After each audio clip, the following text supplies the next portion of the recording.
अब हमें बात करना है अनुच्छेद के बारे में। देखिए ये जो अनुच्छेद है नहीं, ये संविधान के लागू होने पर सिर्फ कारगर थे, बस उसके बाद ये कारगर नहीं थे। यानी कि जब संविधान लागू हुआ उस समय के लिए जो है इम्पोर्टेंट है ये, ठीक है।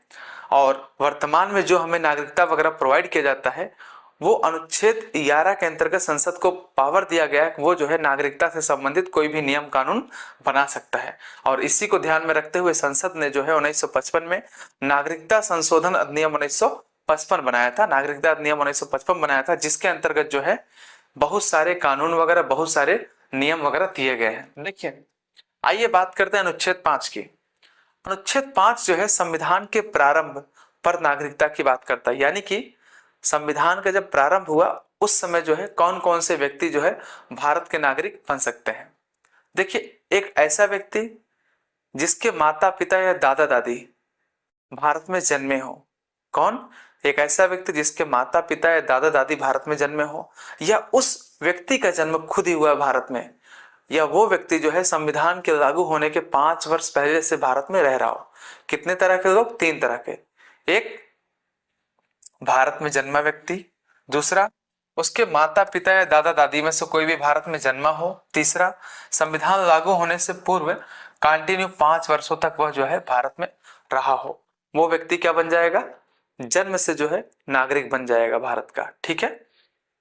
आइए बात करते हैं अनुच्छेद 6 की। अनुच्छेद 6, अनुच्छेद 6 साफ साफ कहता है कोई व्यक्ति जो भारत से पाकिस्तान चला गया हो बट फिर वो पाकिस्तान से भारत आना चाहता हो।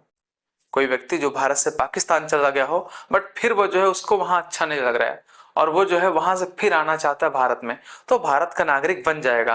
बट कब? यदि वो 19 जुलाई 1948 से पहले आ गए तो ठीक है, बट अगर वो उसके बाद आता है तो उसे क्या करना पड़ेगा?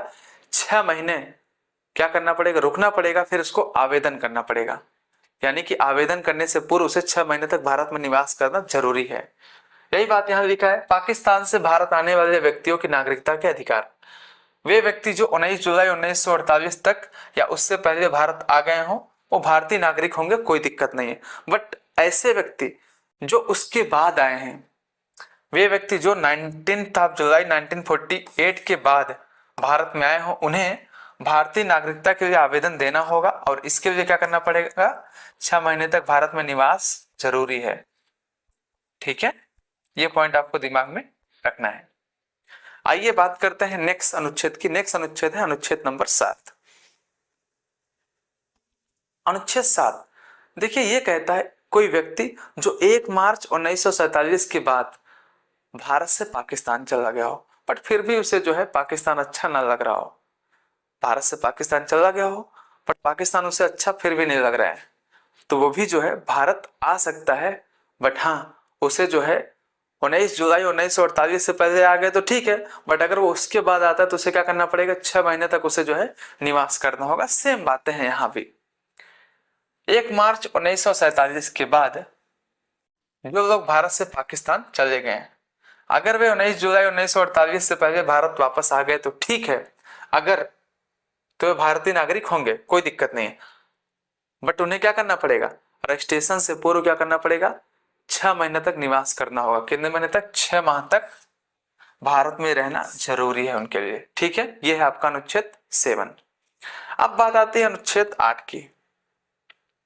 देखिए अनुच्छेद 8 क्या कहता है? आपको पता है जब हमारे यहाँ जो है ब्रिटिश शासन ने कब्जा किया था उस समय बहुत सारे लोग जो है देश छोड़ करके दूसरे दूसरे देशों में चले गए थे, क्योंकि भारत में जो है अवसर का जो समानता वगैरह वो नहीं प्राप्त हो रहा था। यानी कि लोगों को जो है अवसर नहीं मिल पा रहा था। इसी वजह से कुछ लोग जो है भिन्न भिन्न देशों में चले गए थे, वहां पर अपना व्यापार वगैरह करना शुरू कर दिए, वहीं पर बस उस गए थे। बट उन्हें जब पता चला भारत जो है आजाद हो गया है तो वे भी भारत में आने की कोशिश किए। तो अगर ऐसे व्यक्ति भारत में आना चाहते हैं तो उन्हें जो है किसके अंतर्गत नागरिकता प्रदान किया जाएगा? तो उनके लिए जो है अनुच्छेद 8 में प्रावधान किया गया है ऐसे व्यक्ति जो भारतीय मूल के हैं और अगर वे भारत आना चाहते हैं, भारत में रहना चाहते हैं तो भारत में आ सकते हैं, कोई दिक्कत नहीं है, ठीक है। अनुच्छेद 8 के अंतर्गत भारत के बाहर रहने वाले भारतीय उद्भव के कुछ व्यक्तियों के नागरिकता के अधिकार।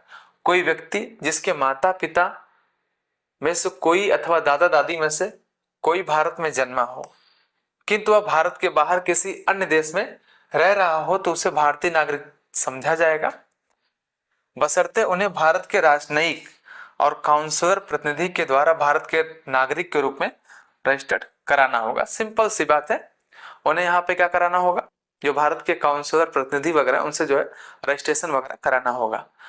बात समझ में है? ठीक, तो आइए बात करते हैं अनुच्छेद 9 की, बहुत ही इंपॉर्टेंट है।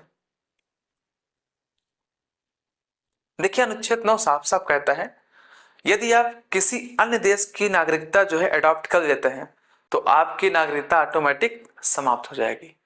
अगर आपने किसी अन्य देश की नागरिकता अडॉप्ट किया तो आपकी नागरिकता समाप्त हो जाएगी। विदेशी राज्य की नागरिकता स्वेच्छा से अर्जित करने वाले व्यक्तियों का नागरिकता ना होना या व्यक्तियों का नागरिक ना होना।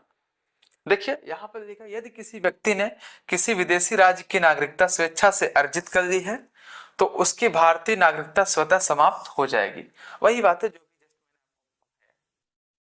नेक्स्ट अनुच्छेद है आपका अनुच्छेद 10, नागरिकता का बना रहना।